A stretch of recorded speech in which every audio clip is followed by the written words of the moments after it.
160 минут. Столько времени требуется Sigma, чтобы из цельного куска алюминия выпилить эту fancy камеру с абсолютно неэргономичным корпусом, от которого вы будете страдать, примитивными характеристиками бюджетных фуллфреймов, байонетом L, не Sony же, противовес ультраприятным, юзер-френдли, интуитивно понятным управлением с минималистичным дизайном в несколько кнопок. Но все это не важно. Важно то, что это лучшая камера для стояния на полке. Здорово, YouTube, Максим Густарев на связи. Наконец-то я эту камеру выхватил на пофотографировать. Sigma BF. Небольшой обзор. Поехали.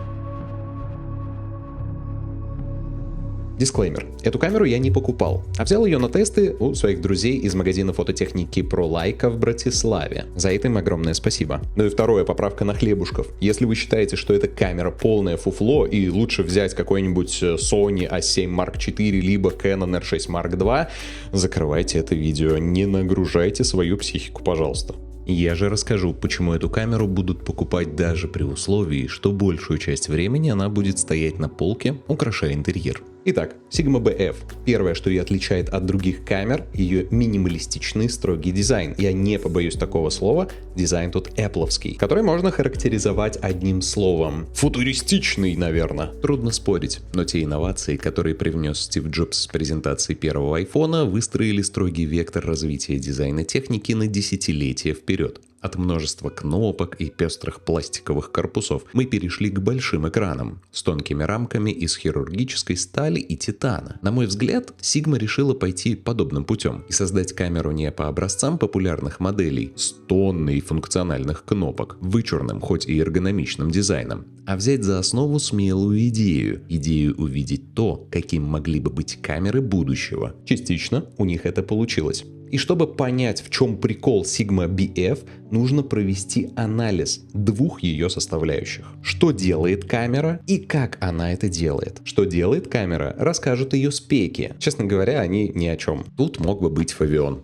Но на деле простой фуллфрейм на 24 мегапикселя без стабилизации матрицы, здесь нет электронного видоискателя, нету поворотного дисплея, нету механического затвора, присутствует роллинг-шаттер. Противовес тут хорошая скорострельность, бесконечный буфер, отсутствие блэкаута и отличная цветопередача. Даже запись 6К видео есть, но все это уровень наших повседневных камер. Тут сложно прыгнуть выше головы и представить какие-то технологии будущего. И Sigma, я считаю, приняла правильное решение. Рассказать о будущем можно на языке дизайна. И именно на него я и хочу сделать особый упор. Он кроется не только в материалах и методе их обработки, но и в полностью переосмысленных элементах управления и меню. И честно скажу, именно эти решения поразили меня больше всего. Настолько они просты и удобные, но я считаю, давайте обо всем по порядку. Внешне камера выглядит как очень дорогой гаджет. То, как обработан алюминий, трапециевидные формы со скошенными ребрами, то, насколько сдержана графика с минимум лишних слов и знаков, формы кнопок и дисплея, все вместе делают эту камеру потрясающим украшением на полке. У меня, правда, нубская черная версия, и серебряная выглядит намного горячее, как по мне. И этот корпус абсолютно не эргономичен. Если у вас большой объектив, здесь как бы сменная оптика, можно сюда поставить любой объектив L-байонетом. Камера будет перевешивать вперед, и ребра, особенно нижние, будет очень сильно упираться в фалангу безымянного пальца. Вот если бы у Sigma был какой-нибудь супер маленький компактный блинчик, то эту камеру было бы крайне классно таскать просто вот для повседневной стрит-съемочки. Но, увы и ах, у меня 50 мм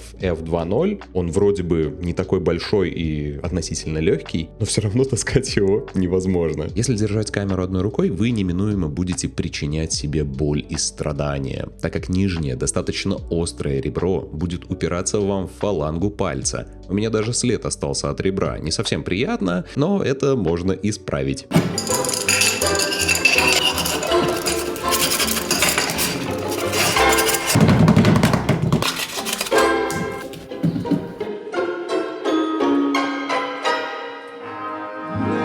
И все же камеру лучше держать двумя руками. чтобы не травмировать себя. Здесь дисплей не поворотный. Было бы, конечно, еще классно, если бы он откидывался, но, увы, его нет. Сверху у камеры две дырки под стереомикрофон. А слева Type-C для зарядки и доступа к внутреннему SSD на 230 гигабайт. Справа полукольцо для ремешка. И снизу резьба под штатив. Тут у нас, кстати, прорезиненное дно, такое прям приятное, для того, чтобы камера не скатывалась с полки. И проприетарный аккумуляторный блок, которого по заявлениям Sigma хватает на 400 кадров, и вот гуляя по Вене за 4 часа, я сделал 325 кадров, посадил аккумулятор со 100% до 36%. В целом для прогулки вполне достаточно. Если что, кстати, эту камеру можно зарядить от пауэрбэнка. Самое интересное вот здесь. Нижняя кнопка механическая, она щелкает.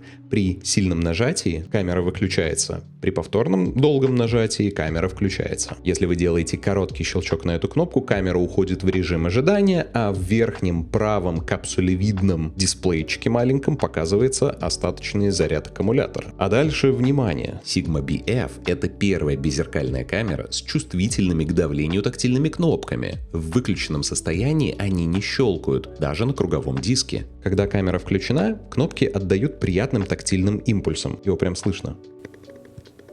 И вы меня можете спросить, какое преимущество такие кнопки нам дают? К примеру, во время съемки вы можете посмотреть последний отснятый кадр, просто приложив палец к кнопке просмотра. Достаточно легкого прикосновения, я даже не нажимаю. А если нажмете сильнее со щелчком, то откроется полноценная галерея просмотра. Или вот мое любимое. Пролистывая отснятый материал, можно диском его крутя, либо надавив сбоку. И здесь скорость пролистывания будет зависеть от силы нажатия. Жмете сильнее, и листается все быстрее. Ну и наоборот. Вот это прям мега круто, как по мне. И аналогичная механика у нас работает при зумировании. Жмете тихонько, листается медленно. Увеличиваете степень нажатия, и он прям пролистывает намного быстрее. Снимая на Sigma BF, вы получите новый опыт настройки экспозиционного треугольника. Заметьте, на всех привычных нам камерах присутствуют отдельные режимы приоритета выдержки, диафрагмы, вот эти колеса и еще куча разных режимов, чем большинство фотографов и не пользуются. В BF от всей этой мишуры, от лишних колес управления избавились, при этом оставив механику работы убранных режимов. Выдержку, диафрагму и ISO здесь можно зафиксировать, либо сделать полностью автоматическими. Грубо говоря, если вам нужен режим приоритета диафрагмы, вы оставляете фиксированной диафрагму, а выдержку и ISO можно оставить автоматическими. Мне очень нравится то, как идет переключение выдержки и диафрагмы и ISO на автоматические режимы, потому что это абсолютно интуитивно понятно, вам не нужно куда-то лезть, докручивать все. Каждая секция делится на две части, и нажав центральной кнопкой по нужному параметру, вы можете переключить из автоматического в ручное значение. Основные настройки у нас умещаются на главном экране, доступ к которому мы получаем через нажатие на центральную клавишу. Также обратите внимание, что каждый выбранный элемент у нас сразу отображается в капсулевидном дисплее сбоку. Поэтому даже во время съемки, когда на экране ничего нету, в этом маленьком дисплейчике мы видим тот параметр, который был выбран в последний раз. Но между скрытыми параметрами, включая отображаемую выдержку, диафрагму и ISO, мы можем переключаться, нажимая на боковую клавишу на джойстике. К примеру, если я выберу баланс белого, он будет отображаться в мини-дисплейчике. С помощью колеса я могу уже выбрать нужный мне баланс белого. Также, пройдя к другим настройкам, могу выбрать, к примеру, работу автофокуса, соотношение сторон, формат файла, либо режим протяжки. Кстати, здесь же у нас включается и режим видео. Не совсем очевидно, но все же. Данный вид меню меня поразил именно своей простотой. Я просто представляю человека, который никогда в руках не держал камеру, и вот он берет какой-нибудь условный Nikon, Canon, тот же Sony, и пытается в настройках в тысячи различных вкладочек найти нужный параметр. Здесь этого нету. Просто посмотрите на все меню. Здесь мы увидим, опять же, супер простые базовые информационные элементы, которые будут отображаться на экране. Мы можем вывести на экран информацию о съемке, центральную метку, линии, к примеру, сетку 3х3, электронный уровень, информацию о фокусном расстоянии объектива и расстоянии, на котором произведен фокус. Ну, на самом деле, вот эти два параметра можно спокойно вырубать, они нафиг не нужны. Также здесь можно настроить яркость монитора, громкость звукового сигнала, обратите внимание, под разные параметры. Также есть настройки микрофона, и если вы подсоедините USB кабель, то можно будет зайти во внутреннее хранилище. Но, опять же, посмотрите внутренности меню. Здесь просто пусто. Информация о прошивке, объем внутреннего хранилища, копирайт и корректировка линзы, шаттер blackout, который мы, кстати, можем включить, настройка электронного уровня, дата, время, язык и все. Это ли, блин, не прелесть для любого начинающего фотографа, который не хочет вдаваться в кучу абсолютно необязательных функций. А что у нас по качеству изображений? Сенсор с обратной подсветкой на 24 мегапикселя. Повторюсь, было бы мега круто увидеть тут Фавион, но на деле пока имеем простой сенсор. Добротный, он отлично отрабатывает в лоулайте на высоких ISO без трехэтажного шума. Из необычного кратчайшая выдержка. 1/25600 секунды. Это ли не значит, что можно снимать в резкости супербыстро движущиеся объекты?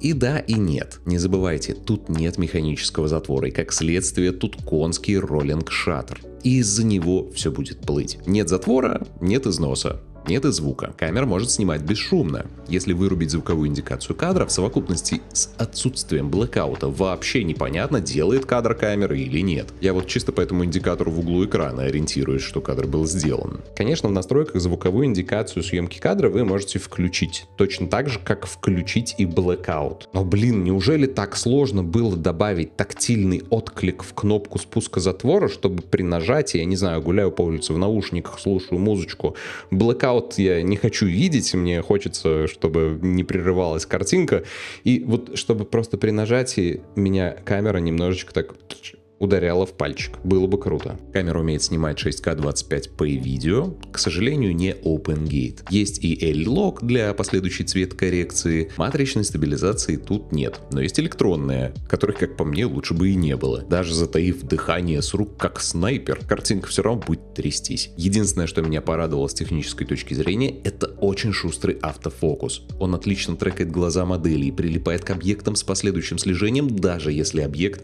сильно перемещается по площади кадра. Подводя итог, я не могу сказать, ребят, что камера стоит своих денег. Ее начинка, технические способности точно нет. 2000 баксов, блин. Деньги за нее занесут исключительно те, у кого эта камера будет стоять на полочке. Те, кто в большей степени будут снимать не на нее, а ее в хипстерских, там, не знаю, рилсах, используя ее как аксессуар, как наушники AirPods Max. Через Sigma BF мы как бы чутка подсмотрели в будущее, и я надеюсь, многие фичи типа тактильных кнопок и минималистичного простого меню будут заимствованы другими компаниями. Не исключаю, что вся эта заварушка с Sigma BF была провернута ради вот этой звездочки, типа первая камера с тактильными кнопками. За это их прям хочется похвалить. Пишите в комментарии, что думаете об этой камере. RAW файлы с нее вы можете скачать у меня в телеграм-канале. У меня для вас, кстати, небольшой спойлер. Одно из следующих видео будет тоже очень интересный обзор